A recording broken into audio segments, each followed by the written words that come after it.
रहे हैं, जो नतीजे सामने नजर आ रहे हैं, तो ये बिल्कुल ही उसको धराशायी कर दिया। और फिर उसके बाद ईवीएम के ऊपर तो आना ही था, वो तो स्वाभाविक है कि खिसियानी बिल्ली खंबा नोचे, कहावत है। तो वो तो अब नहीं, हम नहीं जीते तो आप कैसे जीत गए? वही हाल है। तो आपकी साड़ी मड़ी साड़ी से सफेद कैसे, वो भी सामने आता है। राज्य तो इस बड़ी प्रकार की। भावुक करने वाली तस्वीरें हैं स्क्रीन पर चल रही, आप भी देख पा रहे होंगे। एक लाडली बहना सीएम हाउस में गुलाब का फूल लेकर मामा के पास, अपने भैया के पास पहुंची है। और मामा भी देखिए हम्म। कितनी आत्मीयता के साथ उनको गले लगा रहे हैं।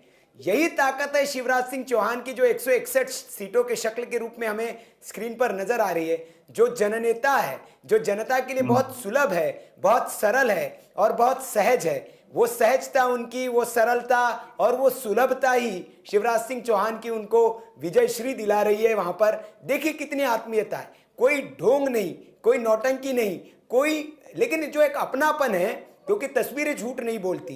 किस अपनेपन के साथ उस महिला को वो गले लगा रहे हैं, वो अपनापन वहां देखने को मिल रहा है। और महिला भी भावुक हो रही है और एक गुलाब का फूल लेकर पहुंची है अपने भाई के लिए।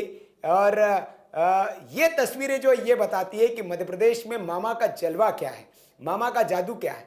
कुछ कुछ में जो पत्रकार से यूट्यूबर्स बने हुए बड़े इस देश के पत्रकार हैं, मैं तो तथाकथित कहूंगा अब उन्हें, क्योंकि उनका विश्लेषण देख के मतलब एकदम मूर्खता की पराकाष्ठा उनके विश्लेषण में थी जब मैं उनको देखता था। क्योंकि आप एक अपनी बात को साबित करने के लिए, अपने एक आपका जो विचारधारा है उस विचारधारा को फलीभूत करने के लिए, उसको साबित करने के लिए आप मूर्खता के पराकाष्ठा पर जाकर एक विश्लेषण कर रहे थे। और तीनों राज्यों में भारतीय जनता पार्टी को पिछड़ते और कांग्रेस की विजय श्री के कारण आप गिना रहे थे, उसमें उनकी जो बनावटीपन है वो साफ नजर आ रहा था। और किस तरह से वो शिवराज सिंह चौहान को कह रहे थे कि किस तरह से नौटंकी करते हैं वो महिलाओं के बीच में जाकर। और तो वो जो है, उन लोगों को जवाब आज मिल गया होगा कि ये जनता जो है, प्रदेश की जनता जो है, प्रदेश की बहनें जो है, वाकई में अपने भाई से बहुत स्नेह करती है। और मध्य प्रदेश की जीत में जो बड़ा, सबसे बड़ा कारण है, हम लगातार ये कहते आ रहे हैं, उसमें इन बहनों का बड़ा योगदान है, लाडली बहनों का बड़ा योगदान है। मत प्रतिशत में जो जिन सीटों पर महिलाओं ने बंपर मतदान किया, उन सीटों के नतीजे अभी हम डिटेल विश्लेषण भी आपको देंगे, तो आप देखेंगे कि भारतीय जनता पार्टी वहां बंपर बहुमत से जीती है। बुधनी की सीट जहां से शिवराज सिंह चौहान आते हैं, वहां पर इस बार जितना मतदान हुआ, बहनों ने निकलकर घर से इतना मतदान किया कि शिवराज सिंह चौहान की जीत भी इस बार रिकॉर्ड बनाएगी। ये भी आप देखिएगा, क्योंकि बंपर मतदान इस बार हुआ है। तो संदीप जी, तस्वीरें आप भी देख रहे होंगे, तो यही मामा की जीत का राज है मध्य प्रदेश में। जी बिल्कुल, मैं एक और बात कहूंगा। मेरे साथी पत्रकार जब महादेव का नाम ले रहे थे तो मैं यहाँ बैठा था, तो पूरे पूरे बॉडी में सिहरन आई। मुझे जी लगा महादेव जो सिहरन है, बॉडी मेरा पूरा सिहर गया महादेव के जी नाम सुनते हैं। तो ये महादेव की कृपा है, भगवान श्री राम की भी कृपा है। जी। बहुत सालों तक भगवान राम जो है, उनका आशीर्वचन हम सबको मिल रहा है, हम सब भारत के लोग खुश हैं। और मामा के साथ तो जो प्यार है, वो एक बार फिराक गोरखपुरी का एक शेर है कि तू ये मत समझ कि फिराक तेरे फिराक में है, फिराक तो उसके फिराक में है तो जो तेरे फिराक में है।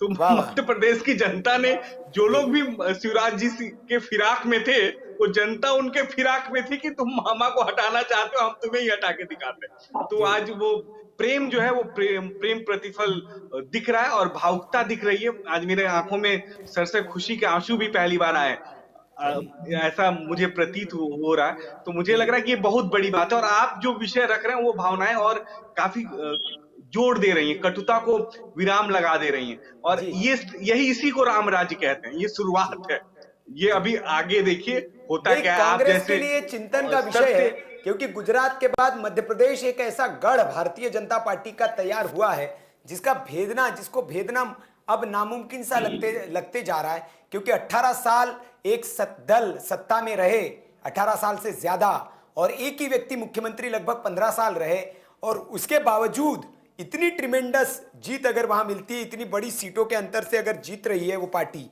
तो जरूर कांग्रेस पार्टी को विश्लेषण करने की जरूरत है, मंथन और चिंतन करने की जरूरत है।